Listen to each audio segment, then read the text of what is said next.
Hello friends, வணக்கம். Welcome to Vani's channel. இன்றைக்கி நம்ம ரொம்ப ஹெல்த்தியான ஒரு பிரேக்ஃபாஸ்ட் ரெசிபி தான் பார்க்க போகிறோங்க. அதுதான் புட்டு. அதுவும் இந்த சிவப்பு அரிசி மாவில் செஞ்ச புட்டுங்க. இந்த மாவு நான் கடையில் இப்படியே வாங்கினது தான். நீங்கள் வேணும்னா அந்த சிவப்பு அரிசி வாங்கி ஊற வச்சு புட்டு மாவு அரைக்கிற மாதிரி அரைச்சி கூட எடுத்துக்கலாம். இப்போ இந்த மாவில் நான் 1 கப் அளவிற்கு மாவு எடுத்துருக்கிறேன். இது கொஞ்சம் அப்படியே தரியாக இருக்கும், ரவை இப்படி இருக்கும் அந்த மாதிரி. இப்போ இதில் தேவையான அளவு உப்பு சேர்த்து இதை நல்லா மிக்ஸ் பண்ணியாச்சு. இப்போ சைட் பை சைடில் நான் நல்லா வெதுப்பான கொஞ்சம் தண்ணி வச்சுருக்கிறேன். இப்போ இந்த தண்ணியை தெளித்து இந்த மாவை நம்ம பெசரி விட்டுக்கணுங்க. ஒரேடியாக தண்ணி ஊற்றாதீங்க, அப்புறம் தோசை மாவு மாதிரி அந்த மாதிரி ஆகிடும். கொஞ்சம் கொஞ்சமாக தண்ணியை தெளித்து இந்த மாவை நல்லா கலந்துக்கலாங்க. மாவில் அதாவது மாவு முழுக்க ஈரப்பதம் இருக்கிறதா இருக்கணும்.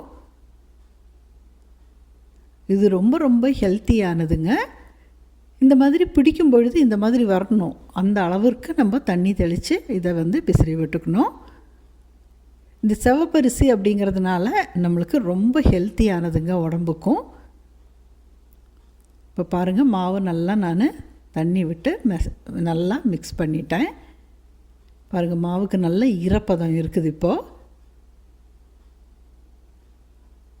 ஒரு 10 நிமிஷம் வச்சோம் அப்படின்னாலே நல்லா ஊறிடும் மாவு.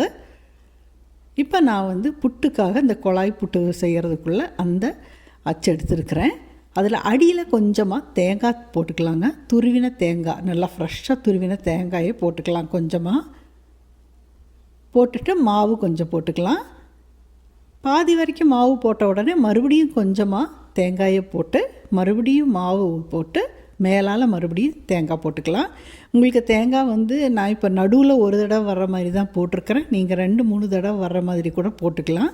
ஏன்னா நடுவில் அந்த லேயர் மாதிரி தேங்காய் தெரியும், சாப்பிட்றதுக்கும் நல்லா டேஸ்ட்டாக இருக்கும்.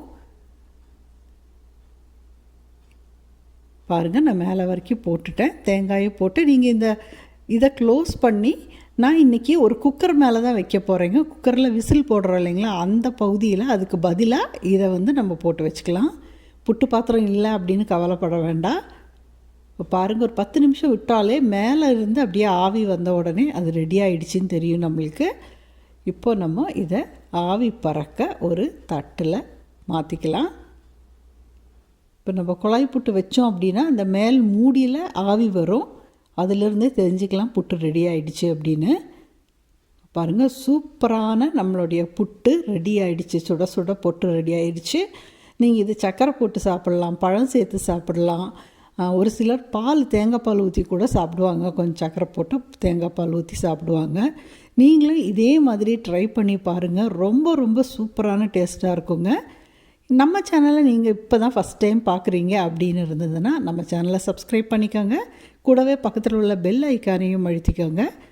மீண்டும் அடுத்த வீடியோவில் சந்திக்கும் வரை பாய்.